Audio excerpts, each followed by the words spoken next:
I was born in Crown Heights. For the most part, I grew up in Crown Heights. I spent my life in 770. I grew up in the Rebbe's Dalaramis. I was a bocher, I went on shlichus, I came back, I got married, I still live in Crown Heights. And I never saw the Rebbetzin in my entire life. I'm not the exception, I'm the rule. But not only did we not see the Rebbetzin physically, we literally knew nothing about it. We had no idea who she was. We knew she was there, but that's about it. The people who are a generation older than myself, in other words, I'm close to 50, so those people who are around 60, 65, those of you who are the youngest in your families, your fathers. Those who are the oldest in your families, your grandfathers, saw the Rebbetzin. She used to come to 770 with her car, she drove herself. The Rebbetzin used to drive herself, always. When she was older, the Rebbetzin they got someone to look after the Rebbetzin to drive her around, but probably well into her 70s, the Rebbetzin was very independent, did her own thing. So in those years, especially when her mother, the Rebbetzin Chamadina, was still alive, she would come to see her mother all the time. She would drive her car to 770 and go through the basement. If you guys, I guess the frame of reference today would be Rabbi Groner's office, which is like the back stairways up to, when I was growing up, that was actually the Weibershul. And there's another staircase that goes down through the basement. There's an elevator. The Rebbetzin would let us up into the basement. She would take the elevator and go upstairs. I, even as a child, remember 770 was never locked.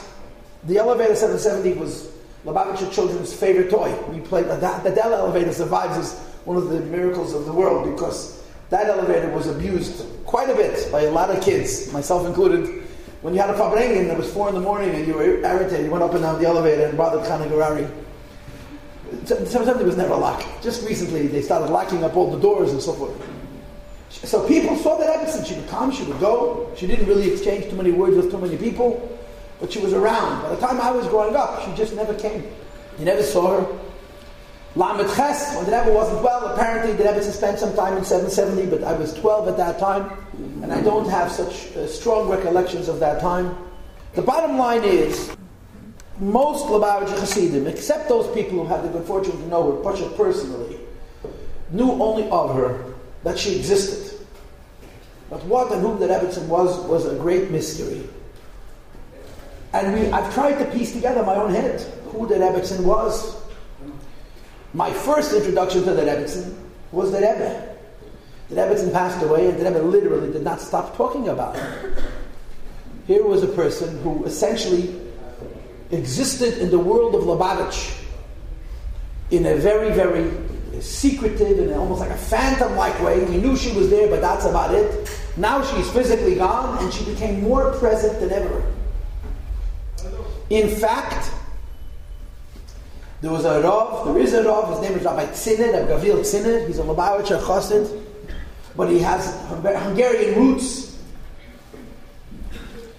And he complained to the Rebbe, how come they printed pictures of the Rebbetzin?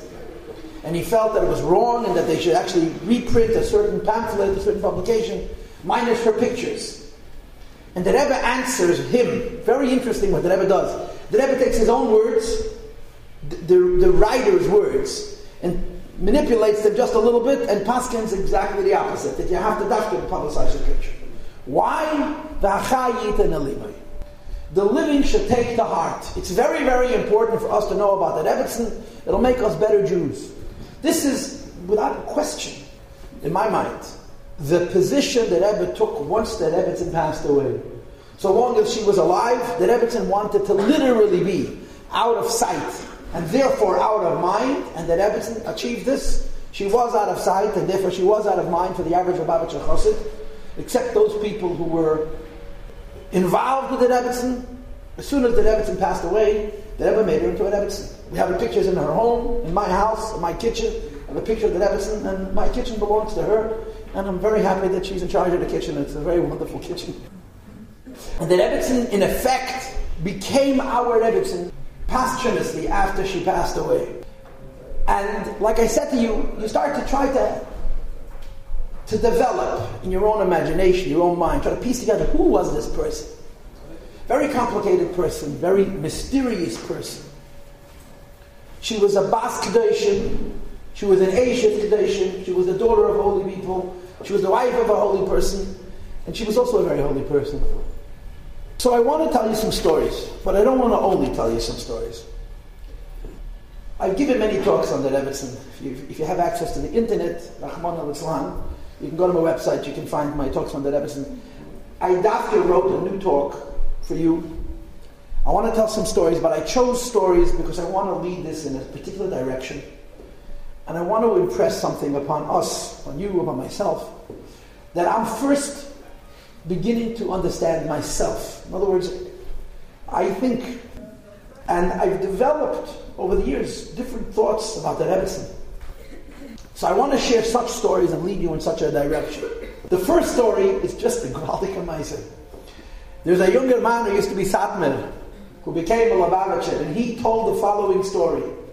That during the days when Satmar thought that they were going to teach Lubavitch a lesson, him and a friend of his, a young Satmar, arrogant chutzpah, pounded on the Rebetzin's door on President Street.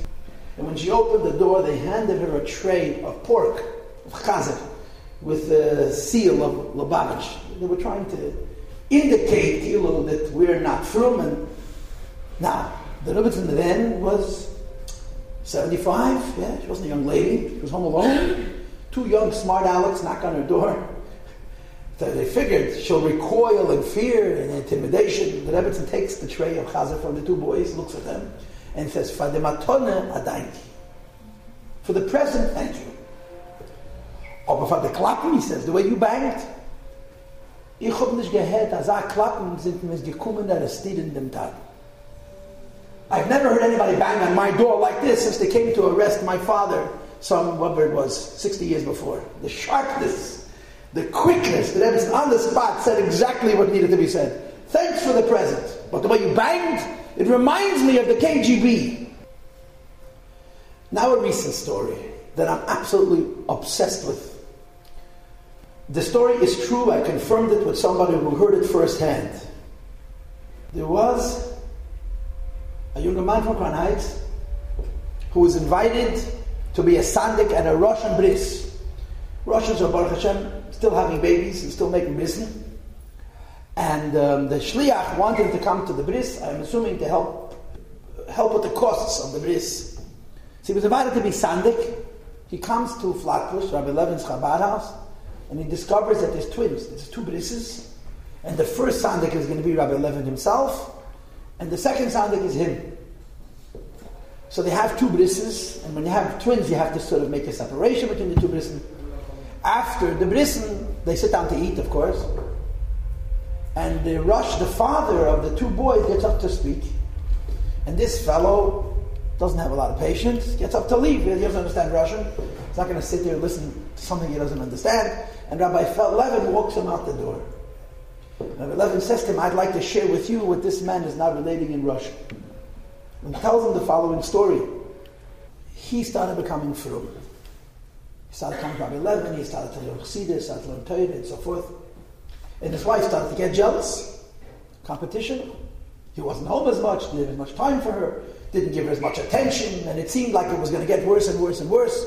So finally she said to her husband, I'm sure they argued plenty, she says to her husband, "Me or Rabbi Levin? Your choice. You're either married to me or you're married to Rabbi Levin. You can't be married to both." Clearly the husband was in a very uncomfortable position. He didn't want to have to make such a choice. So the issue was left open, unresolved. And this woman has a dream. And she sees a lady. And the lady says to her, "If you will join your husband, I promise you twins." This couple had been married for a long time and had no children. They wanted children very much. And this lady says to her in her dream, "If you will join your husband, I promise you twins." And then she says, "But you need to inform me of your decision. I need to know what you decided. So you need to know where to find me. So I'll show you how to get to me." And in her dream, this woman puts her in a car and drives her to the aisle. They go through the house. They go where the cookie is and the people putting on film, the whole thing. They go down that little path. They come to the aisle, and the Rebbetzin says to this lady, "This is my husband, and this is me. When you will have a decision, you'll come and inform me." She wakes up in the morning and she calls Mrs. Levin. Now, I don't know this as a matter of fact, but I'm going to assume that she and Mrs. Levin were not such good friends until that point. Mrs. Levin was part of the enemy. And she tells Mrs. Levin that she has a dream and that she sees the Rebbetzin, and the Rebbetzin promises her twins, and that she said that she has to go inform her of her decision. So Mrs. Levin gets very excited and says to this woman, I'll take you to the oil. She says, it's okay, I can get there myself. I got directions from her. Anyway, this is the bris of these two boys. These boys apparently just had an upshadish. The story is a few years old. So this Svardi younger manchik hears the story, he goes back inside, and he finds the mother, she just gave birth to twins, and he says to her, you owe the Rebbetzin a visit, but you just had a baby. So you should know I go to the Oyel every Sunday. I will be there today, and I will inform the Rebbetzin of the names you chose for your two sons. I believe one of them she named Levi Yitzchak, after the Rebbe's father. It's a story of the Rebbetzin. It's an incredible story. The Rebbetzin was a very, very sharp person, intelligent, very sharp, very capable, and very unafraid.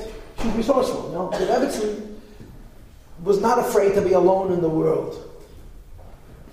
We know this from certain details about her life that reveal that kind of fortitude, that kind of strength, that kind of independence, if you will. For example, in Russia, the government of Russia had arrested the Frierdiker Rebbe, were threatened to arrest him, and they were dealing with his financial dealings. They felt that his finances were not being handled properly, and the Rebbe had to give away what they call the power of attorney. He had to give away to somebody else to oversee his finances, and there's a legal document which was printed years ago where the Rebbe, the Frierdiker Rebbe, gave the power of attorney for all of his finances to his daughter.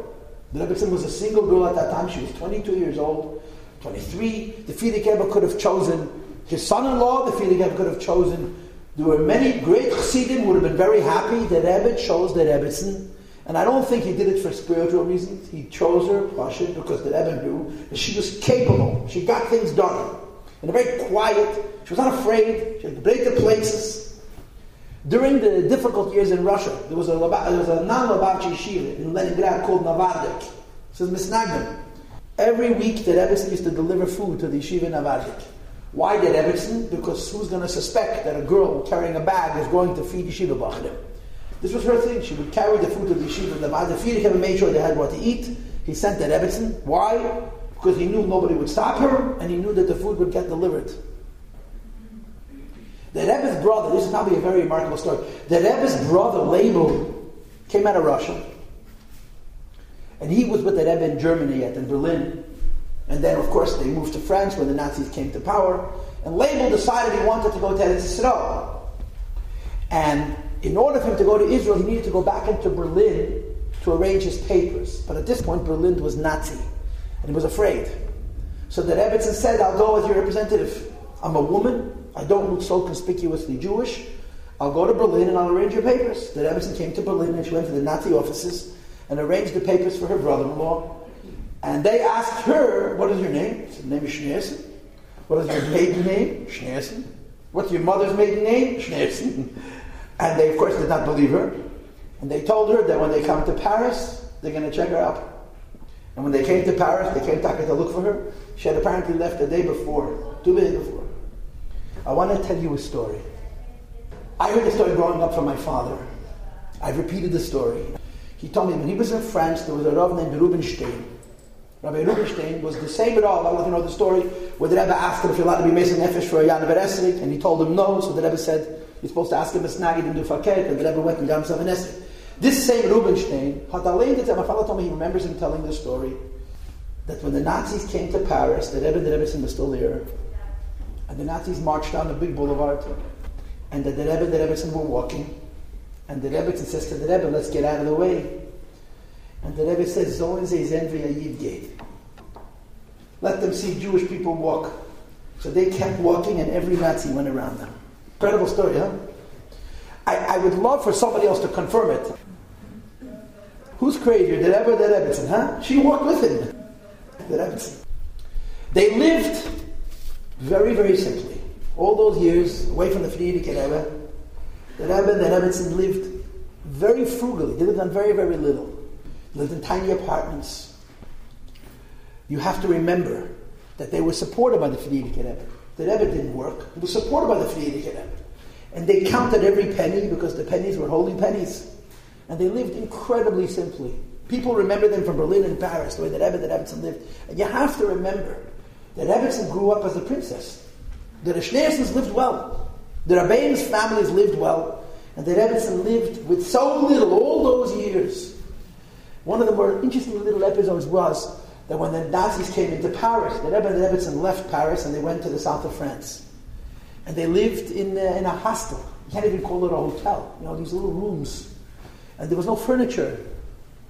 And the Rebbetzin told people later that she wanted the room to feel like a home. So she took out the valises, the trunks that they had, and she arranged the clothing that they had, whatever it was, in such a way that it should feel homely. It was important for her, although they were living on so little and their accommodations were so limited, that the Rebbe should feel like they're living in a house. She opened up the trunks and she arranged it in such a way like it felt like, it's a home. We're not just running from people, we're actually living from day to day. There's a famous story. And I heard a story which I guess is not so famous, and I'm going to share both of them with you. The story that everybody knows is that when the Rebbe and the Rebbetzin had their 50th wedding anniversary, the Sheikh Chabad sent the Rebbetzin a gigantic bouquet of roses, of flowers. I'm sure you've heard this. The Rebbetzin had a special weakness for roses. There's even famous stories. The Rebbe would come home and he would take one rose out of the vase and he would walk up to the Rebbetzin and present it to her. Apparently this happened more than once. So they sent the Rebbetzin this large bouquet of flowers, and along with the bouquet, it was the 50th wedding anniversary, was a note from the Sheikh Chabad with a list of women who were unfortunately at that point childless, without children, for a bracha. So Chesed Halberstam, who was hired to be the Rebbetzins assistant in those years, took the letter, brought it into the Rebbe's room. If you could visualize the Rebbe's house, and I'm imagining that you cannot, on the second floor there was 3 rooms. The room facing President Street was a bedroom. The middle room, which has a window to the alley on the left side, the Kingston side, was the Rebbe's office. It was a large table. And the room facing Carroll Street, facing the alley, was a sitting room, a library with svarim. So he brought the letter into the Rebbe. The Rebbe takes a look at the letter and says to Chesed, it's addressed to the Rebbe. So he tells the Rebbe, but it's a letter for brachas. So he brings it to the Rebbe. So the Rebbe says to him, Zikanechet bench. What are you bringing it to me? The Rebbetzin can bless. Listen, if the Rebbetzin comes to somebody 20 years after she passes away and drive her in a car to the oil, I would imagine she could give a bracha too. But then somebody told me even a stronger story. When the Rebbetzin of Medina passed away, the Rebbetzin lost her mother. So obviously at that time a lot of Chabad people named their children after her. And an album was sent to the Rebbetzin with all the Nechamidinas with a pidyon nefesh, with a pan. And a pan is a very different thing than a letter. A letter you can write to anybody. A pan you don't even give to a tzaddik. A pan you give to a Rebbe. You know why? A pan is a ticket to the neshama. When you write a pan, there's only one thing that matters in a pan. Everything else is extra. Your name and your mother's name, that's it. Because Shmoy V'Shem Imei, this is the neshama. And a pidyon nefesh you give to a Rebbe. Again, not even to a tzaddik. It's not a business of brachas. It's a business portion of a neshama and a neshama. So they brought the Rebbetzin this gift, an album with photos of all the Nechamidinas and a pan. So Shalomberg Gansberg took the pan to the Rebbe. And the Rebbe said to him, Zikanech leinin a pidyon. That the Rebbetzin can read a pidyon. That's heavy. If you don't know how heavy it is, you have to learn more what a pidyon nefesh means. This is Hunzer Rebbetzin. But now there's a story that I think is gewaldig. Chesed Halberstam brought the Rebbe the letter, as I mentioned to you, with brachas, a list of people who were at that point childless, asking for brachas for children. And the Rebbe said to him, why are you bringing it to me? It's addressed to the Rebbetzin. And he said, because it's for brachas. So the Rebbe said to him, Zikanechet benshi. So Chesed Halberstam tells the following story. At night he's an ish. The Rebbe tells him that the Rebbe said give a bracha. So he says to the Rebbe, what's the difference if you get a bracha from the Rebbe or you get a bracha from the Rebbetzin? What's the difference? You get a bracha from the Rebbe or from the Rebbetzin? So the Rebbe says to him, Hoskeleret derech mitzvah. Did you learn derech mitzvah? Now I don't know what he did, whether he did or he didn't, but he said he did. Yeah. Oh, so if you learn derech mitzvah, this will be your chassidus for the morning. So you know the difference between Mamala Kalaman and Sefer Kalaman, the Rebbe tells him. He's the difference between getting a bracha from me and getting a bracha from the Rebbe. There's a difference in Mamala and Sefer. To get a bracha from me, you have to make a keli. You want the bracha to have a hole, you have to do something to earn it. The Rebbetzin, it's free. A bracha of the Rebbetzin is no charge. You ask for a bracha, you get a bracha, there's no conditions. So like I said to you, when I go to the Oyel now, I make sure to visit the Rebbetzin. I told my girls yesterday, my students in the Sifka, they're going to go to the Oyel, they should go to the Rebbetzin and talk. Talk to her. Talk to her like you talk to her mother. Talk. See what happens. It may turn out to be not such a bad idea. So I've thought about this. This idea of Sovev Kalalman. I've thought about this. That somebody asks the Rebbe, what does it mean you get a bracha from the Rebbetzin? It's a bracha like Sovev Kalalman. And I've thought about it. And something came to me, so to speak. This is what I want to share with you, if you will, about the Rebbetzin. Something came to me. In next week's Pasha, Pashas Mishpatim, we read the second half of the story of Matan Torah, right? Today's Chitas is Aseres HaDibris. But in Pashas Mishpatim, you have more details to the story.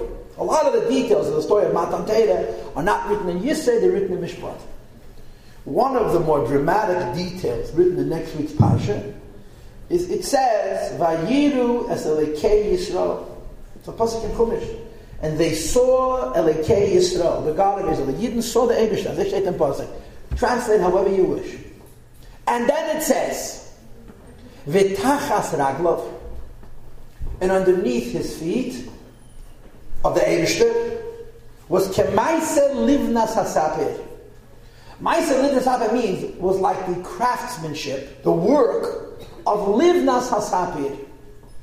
Livnas Hasapir has a number of translations. Livnas could mean bricks, or it could mean whiteness of sapphire, of sapphire. Uche'etzem hashamayim lotehar, which translates roughly into, and as the heavens are transparent, and as the heavens are see-through. Uche'etzem hashamayim lotehar, as the heavens are transparent. So on these words, Uche'etzem hashamayim lotehar, there's a wonderful Rambam, where the Rambam says, what does this mean they saw the Eibishter? Tachas Raglov, beneath the Madrega of Elekei Yisrael is Kemaisa Livnas Hasapir. Uche'etzem hashamayim lotehar. And as the heavens and the sky is see-through, is transparent. And the Rambam says a very wonderful thing. The Eibishter is colorless. The Eibishter is benign. The Eibishter is plain. Poshut betachos hapshitus. Anything which has no tendency, no flavor, no color, no leaning, no inclination, you can see straight through it. Because there's nothing to haze it. There is nothing to qualify it, to define it, and to limit it. And as a result, says the Rambam, when you look at plainness, when you look at Ein Sof, when you look at Etzem HaShamayim Lotoyar, when you look at the see-through sky, because the sky has no color, has no tendency, what do you see? You see yourself like a mirror. A mirror reflects you, because the mirror has no disposition. The mirror has no color. If the mirror had a color, you'd see the color. Because the mirror has no color, you see yourself. So the Rambam said that every Yid looked at the Elikus. What did they see? They saw Elikus in their own image. They saw Elikus as they were. Was it the truth? No. Was it a lie? It's your sense of connection. Because since Elikus is colorless, since Elikus has no tendency, has no charge, does not reveal any type of individual form or force or feel. It's open to everything. And girls, that is what Seviv Kalaman means. Seviv Kalaman means a white sheet. What do you get from a white sheet? Whatever you want. The white sheet reflects. So I've thought about this little comment that the Rebbe said to Chesed. A brocha from the Rebbetzin is like Seviv Kalaman. What does it mean? There is a godliness. A godliness that says nothing. Nothing. A godliness that says nothing. And when godliness says nothing, you can have from it whatever you want. In other words, if I'm allowed to interpret, the Rebbe is saying the difference between me and the Rebbetzin is I speak. I reveal godliness. How many different ways can you reveal godliness? An infinite number of different ways. But it's a revelation. It's a color. It's a tendency. It's an energy. It's an emotion. It's an idea. And then there is Seviv Kalaman. Seviv Kalaman is a godliness that doesn't speak. It just is. And when godliness is just is, it's a backdrop. Completely modest. Completely unannouncing itself. Just present. What do you get from that godliness? Whatever you invest. It's a mirror. You see in it yourself. You know the famous stories of Baal Shem Tov told the Talmud, you should go meet Eliyahu Hanavi. Eliyahu Hanavi told about to be some poritz, goyish poritz, you know. And he screamed at him and they cursed him and he came back to the Baal Shem Tov and he said, I don't know, you told me I'm going to see Eliyahu Hanavi the third poritz. In fact, it was a poritz screaming and cursing. So the Baal Shem Tov says, well, if you looked at him as a poritz, that's what you saw. If you'd have looked at him, Eliyahu Hanavi, you would have seen Eliyahu Hanavi. That kind of concept. And the more I think about it, the more I realize I think this is very, very apropos. What we know, and I'm sure, imagine you know this also. What we know about the Rebbetzin is one thing. The Rebbetzin made it possible for the Rebbe to be the Rebbe. The Rebbetzin made it possible to be the Rebbe. There's no doubt about that. Her whole life, even when they were young, they were newly married, the Rebbetzin realized, first of all, the Rebbetzin was a bas kadosh. Her father was a Rebbe. Her Zayda was a Rebbe. When her Zayda passed away, she was 19 years old. She was a big girl. She knew what it means, a holy person. She met the Rebbe. She married the Rebbe. She knew exactly what she was marrying.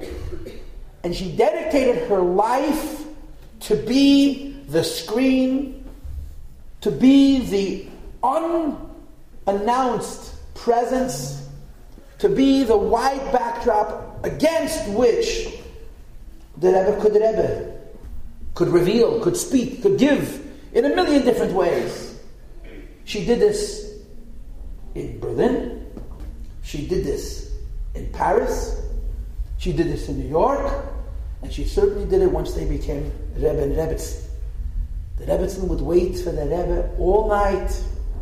I know a young man who told me that when the Rebbetzin was older, she was afraid to be alone. The Rebbe would come home 5, 6 in the morning, and the Rebbetzin made her sit with him a whole night. He said it was boring, because the Rebbetzin would never talk about herself. The Rebbetzin always had him talk about her.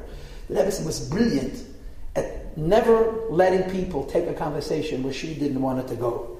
She was a strong personality in a very quiet way. But you talk to her what she wanted to discuss, not what you wanted to discuss, ever. So he says, I told the Rebbetzin the same story about my Baba again and again and again. Because the Rebbetzin was not going to let him into parts of her that she didn't want. But for 20 years and some, the Rebbetzin didn't sit with somebody. She sat herself in her house and waited for the Rebbe to come home. A friend of hers once said to her, it must be so difficult. Your husband's never home. He comes home at the craziest hours. So the Rebbetzin response to this person was, whenever he comes home, I am awake and his food is hot and fresh. The Rebbetzin was upset that somebody would accuse the Rebbe of being an insensitive husband. She says, whenever he comes home, I'm awake and his food is hot and warm. This is what the Rebbetzin did. Whenever the Rebbe never came home to a house where his wife said, you know, you got to come home early. Never. When the Rebbe came home, she greeted him. She allowed the Rebbe to be the Rebbe by being the Rebbetzin. You know, A younger man with me to someone that I know told me he used to serve the Rebbetzin in the Chamadine upstairs, that once after Simchas Torah, she called him. The Rebbetzin in the Chamadine was deaf, so she used to write everything down and talk very loud. You know how deaf people. And she wrote to him, what time did the Fabrengen finish? Simchas Torah. Fabrengen finished at 2. Keshabacha finished at 5. The Rebbe got home at 6:30. So she shouts at him, and told us this tons of my daughter. He's not allowed to do this to my daughter. This is what she tells this person. The Rebbetzin Chamadin was a very interesting lady. And she was a Rebbetzin. She was a Kishina. She was a Shneerson. Her father was a Mitzvah Tzadik Sazun. Or Zahazan. So whenever she wanted to tell people things and make sure that they listened, she would take them into the Frierdiker Rebbe's room and talk business, you know. When she took you to the Frierdiker Rebbe's room, that meant, now you have to listen to me, you know. So she once called 3 Chassidim, and she took them into the Frierdiker Rebbe's room, and she said, I was a daughter-in-law by the Rebbe Rashab. I was a Rebbetzin by my mom, by my husband. Nobody finished Yechidus at 6 in the morning. 1 o'clock in the morning, 2 o'clock in the morning. What kind of business? You have to stop him. He's not allowed to do it. Well, guess what? The Rebbe lived long and know him. Whenever the Rebbe came home, that screen of whiteness that just was, that said nothing but was present, invited the Rebbe into that world. The Rebbe was a holy woman, and the greatest thing she did was be. She was there for the Rebbe. We all know this. Anybody who was around after Chabei Shevat saw. We learned who the Rebbetzin was by her absence. That's the honest truth. We understood what the Rebbetzin had been doing for the Rebbe for 38 years. The Rebbetzin was in the background, doing what a woman, in the most ideal way. You know, when the Rebbe says, Kol Kvuda Basmalach Pnima, we think that the Rebbe is locking us in a closet. The Rebbe is saying the true nature of a woman. A little woman has this nature a little bit. We live in a very noisy age. You girls all go up making a lot of noise. Many of you are going to be big shluchas and make speeches in front of hundreds of people. And you probably should.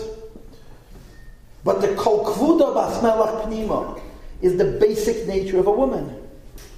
What does that mean? A woman expresses what she is by her presence. The Rebbetzin was an incredibly wise woman, an incredibly holy woman, and she was the Rebbetzin by simply being. By simply being. And this is what I thought of recently in conjunction with this story. You want to understand the Rebbetzin? Think of a white sheet, a white piece of paper. A holiness that says what it is by its mere presence. And what I want to say to you is, you're not the Rebbetzin. Very few of you have that kind of depth. I think it's important for girls to understand the Rebbetzin. Because this is really the essence of womanhood. I had a girl tell me many years ago when I was a young upstart. I first was teaching in Machanchana. A girl comes over to me and she says to me, Rabbi, I want you to teach me the Chassidus of woman. The Kabbalah, Chassidus of woman. But I don't want to hear about the Akeres Abayis stuff. I don't hear the Akeres Abayis stuff. I want to hear the real stuff. What she meant to say was, I don't want to hear the propaganda and the brainwashing that puts women in a room and says, stay there, it's holy. You know, I don't want to hear that. I want to hear a woman. And I was in Florida many, many years later, and I repeated this story. And after I finished my speech, this girl, who's now a mother of many children, walks up to me and starts talking to me. So I say, do you remember? She says, what? I said, you told me this comment. Well, she forgot about it a long time ago. Because Akeres Abayis means exactly that, Akeres Abayis. It's important for you to understand this. And the reason I think it's important is because Api Torah, as loud and as outspoken and as demonstrative as you are, or you may be, you're women. You have a feminine soul. And a feminine soul means that at the deepest levels, on the holiest levels, this basic nature, that in a holy woman, in a Rebbetzin, is completely on the surface. You see it clearly, because there's no klippus, there's no alamas v'esteirim, there's no negative influences. The neshama shines, is natural to you. In other words, If you dig deep enough into yourself, you will find this, that the deepest expression of a feminine neshama is the passive expression, not the proactive one. The deepest expression of a feminine soul is sever kalam, just being, not making noise. I'm not saying you shouldn't make noise. You should. Yiddish noise, Hasidish noise. But I also think it's important for you to reflect on the idea that the female soul, the neshama of a girl and a woman, Rebbetzin, wants to be in a state of rest. Not chas v'shalom rest, that means unalive. But to the contrary, the greatest life is when instead of saying this or that or the other, you say Ein Sof. You say the simple truth. And this is how I understand the Rebbetzins literally out of sight, out of mind. The Rebbetzin did her job. Like, you can stop talking about her personalities and her fear of crowds. There's all things that may have some truth to them. But in the end, the Rebbetzin, the Rebbe.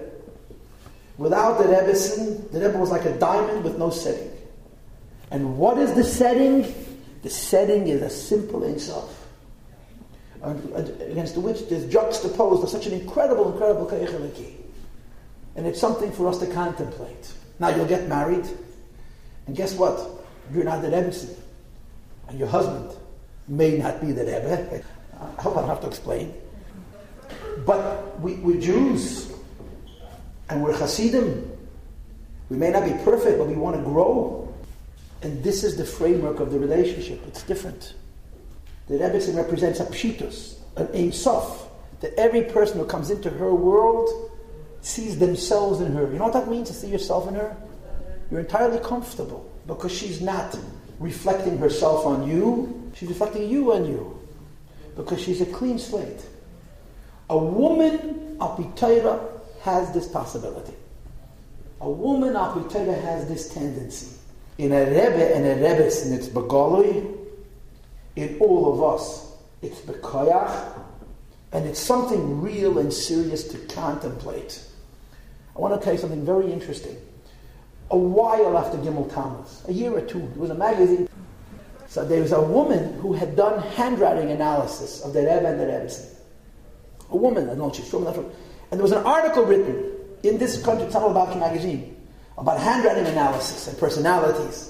And she wrote that she analyzed the Rebbe and the Rebbe's handwritings, and she made a very interesting discovery. They had identical personalities. The same personality exactly. This is what she wrote. What does that show?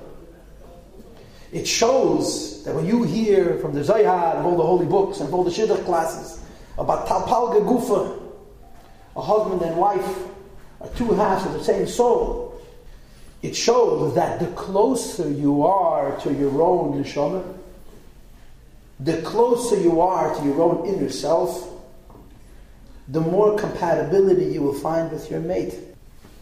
The more covered over the neshama is with goyish worldly garbage, the more complicated that convergence and that emerging of inner self is. The Rebbe, the Rebbetzin were holy people. The Rebbetzin did not consider herself holy. She considered herself a regular lady. You know why? Because she was that holy. She was that holy that you didn't even notice. It was also simple. Also simple, so plain. And I think we should consider these ideas. I want to finish. I want to tell you a story. I teach in 770 to women. A woman came to 770 and told me the story. And I was a part of Chaya many years ago, so I repeated the story to the girls. It's an incredible story. Also a story of Save of Kalam. There was a young girl who got married. Her parents were shluchim. And she was settled in Crown Heights. She lived here for quite a few years before she moved herself on shlichus. And her mother had advised her to take an apartment as close to 770 as possible, because you want to be near the Rebbe. So she took an apartment above Albany Bakery. May he rest in peace. Albany Bakery is now the Apple Bank across the street.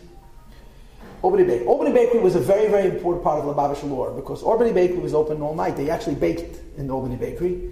And after Fabringen, 3, 4, 5 in the morning on a Thursday night, Friday morning, you would go into Albany Bakery and you can get... If the right people were in the store, instead of screaming at you and kicking you out, they'd give you something to eat, make a bracha. But Albany Bakery is not a fun place to live on top of. Why? Because your clothing smell like challah, Danishes, Hamantash, and mun, all kinds of exciting things. But it was an apartment near 770, that's where she lived. And she noticed the most incredible thing. Every morning at the same time, the Rebetzin's car would drive up to the bakery. The Rebbetzin was sitting in the car. Chesed Halberstam would get out of the car, go into the bakery, and pick up fresh bread and cake. Now, I can assure you that Rebbetzin did not need fresh bread and cake for herself. It was for the Rebbe. Every day. And I'm assuming that in an earlier time she did it herself. But now she was being driven. But she went along with him to go to the bakery. She would sit in the car. So this girl, who was a smart kid, understood that the Rebbetzin does not like to be looked at. Made sure that nobody should know this. She closed her curtains, and whenever she had guests, she would always arrange that at that hour, let's say between 9 and 10 in the morning, no one should be near the windows. One day there was a girl in her house, I know the woman, married 8 or 9 years, maybe more, who was childless, no children. So she says to her, I've never done this before, but I want you to know that the Rebbetzin comes by every morning at this hour to buy bread and cake. Stand by the window. So she opens the curtain and she stands by the window. The car drives up, and the Rebbetzin looks up at her and sees her. Her daughter was born 9 months later to the day, and her name is Chaya Mushka, which means that this happened in the last year of the Rebbetzin life. So I tell this story in camp to the girls, and a girl jumps up and says, "That's me." So there's a living, in other words, proof, the girl told me it happened to her. I want you to contemplate the avoided thoughts I shared, so to speak. But I really want to tell you honestly, I did not know, had no relationship with the Rebbetzin whatsoever when I grew up. I just want you to know when I go to the Ohel now, I go to the Rebbetzin. I don't think you have to write her a letter, talk to her. You need something? No condition. Try it. See what happens. The worst thing that happens, you'll be disappointed. And the best thing that happens is you'll tell your friends.